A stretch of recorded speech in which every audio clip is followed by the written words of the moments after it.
نبوت مل جانے کے بعد 9 برس تک نبی اکرم صلی اللہ علیہ وسلم مکہ مکرمہ میں تبلیغ فرماتے رہے اور قوم کی ہدایت اور اصلاح کی کوشش فرماتے رہے، لیکن تھوڑی سی جماعت کے سوا جو مسلمان ہو گئی تھی اور تھوڑے سے ایسے لوگوں کے علاوہ جو باوجود مسلمان ہونے کے آپ کی مدد کرتے تھے، اکثر کفار مکہ آپ اور آپ صلی اللہ علیہ وسلم کے صحابہ کو ہر طرح کی تکلیفیں پہنچاتے تھے، مذاق اڑاتے تھے اور جو ہو سکتا تھا اس سے درگزر نہ کرتے تھے۔ حضور صلی اللہ علیہ وسلم کے چچا ابو طالب بھی انہی نیک دل لوگوں میں سے تھے جو باوجود مسلمان نہ ہونے کے حضور صلی اللہ علیہ وسلم کی ہر قسم کی مدد فرماتے تھے۔ 10ویں سال میں جب ابو طالب کا بھی انتقال ہو گیا تو کافروں کو اور بھی ہر طرح کھلے مہار اسلام سے روکنے اور مسلمانوں کو تکلیف پہنچانے کا موقع ملا۔ حضور اقدس صلی اللہ علیہ وسلم اس خیال سے طائف تشریف لے گئے کہ وہاں قبیلہ ثقیف کی بڑی جماعت ہے، اگر وہ قبیلہ مسلمان ہو جائے تو مسلمانوں کو ان تکلیفوں سے نجات ملے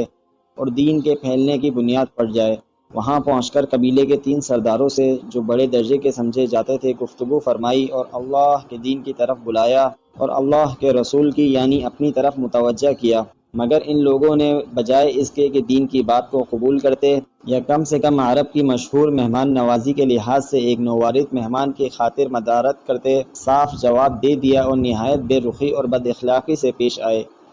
ان لوگوں نے یہ بھی گوارا نہ کیا کہ آپ صلی اللہ علیہ وسلم یہاں قیام فرما لیں۔ جن لوگوں کو سردار سمجھ کر بات کی تھی کہ وہ شریف ہوں گے اور مہذب گفتگو کریں گے، ان میں سے ایک شخص بولا کہ اوہو، آپ ہی کو اللہ نے نبی بنا کر بھیجا ہے۔ دوسرا بولا کہ اللہ کو تمہارے سوا کوئی اور ملتا ہی نہیں تھا جس کو رسول بنا کر بھیجتے۔ تیسرے نے کہا میں تجھ سے بات کرنا نہیں چاہتا، اس لیے کہ اگر تو واقعی نبی ہے جیسا کہ دعویٰ ہے تو تیری بات سے انکار کر دینا مصیبت سے خالی نہیں، اور اگر جھوٹ ہے تو میں ایسے شخص سے بات کرنا نہیں چاہتا۔ اس کے بعد ان لوگوں سے نا امید ہو کر حضور اکرم صلی اللہ علیہ وسلم نے اور لوگوں سے بات کرنے کا ارادہ فرمایا کہ آپ صلی اللہ علیہ وسلم تو ہمت اور استقلال کے پہاڑ تھے، مگر کسی نے بھی قبول نہ کیا۔ بجائے قبول کرنے کے حضور صلی اللہ علیہ وسلم سے کہا کہ ہمارے شہر سے فوراً نکل جاؤ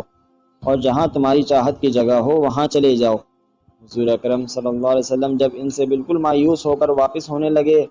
تو ان لوگوں نے شہر کے لڑکوں کو پیچھے لگا دیا کہ آپ صلی اللہ علیہ وسلم کا مذاق اڑائیں، تالیاں پیٹیں، پتھر ماریں،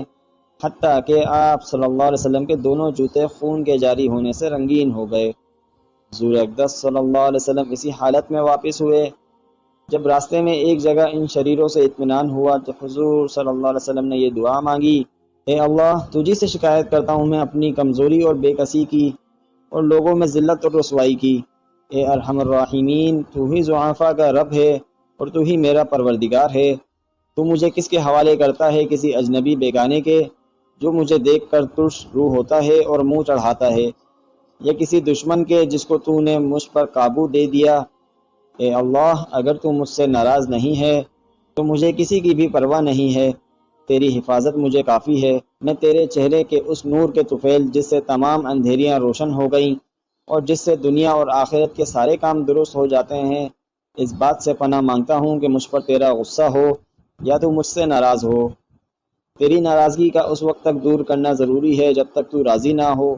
نہ تیرے سوا کوئی طاقت ہے نہ قوت۔ مالک الملک کو اس پر جوش آنا ہی تھا کہ حضرت جبرائیل علیہ السلام نے آ کر سلام کیا اور عرض کیا کہ اللہ تعالی نے آپ کی قوم کی وہ گفتگو جو آپ سے ہوئی سنی اور ان کے جوابات سنے، اور ایک فرشتے کو جس کے متعلق پہاڑوں کی خدمت ہے آپ کے پاس بھیجا ہے کہ آپ جو چاہیں اس کو حکم دیں۔ اس کے بعد اس فرشتے نے سلام کیا اور عرض کیا کہ جو ارشاد ہو میں اس کی تعمیل کروں، اگر ارشاد ہو تو دونوں جانب کے پہاڑوں کو ملا دوں جس سے یہ سب درمیان میں کچل جائیں، یا اور جو سزا آپ تجویز فرمائیں۔ حضور صلی اللہ علیہ وسلم کی رحیم و کریم ذات نے جواب دیا کہ میں اللہ سے اس کی امید رکھتا ہوں کہ اگر یہ مسلمان نہیں ہوئے تو ان کی اولاد میں سے ایسے لوگ پیدا ہوں جو اللہ کی پرستش کریں اور اس کی عبادت کریں۔ یہ ہیں اخلاق اس کریم ذات کے جس کے ہم لوگ نام لیوا ہیں کہ ہم ذرا سی تکلیف سے کسی کی معمولی سی گالی دے دینے سے ایسے بھڑک جاتے ہیں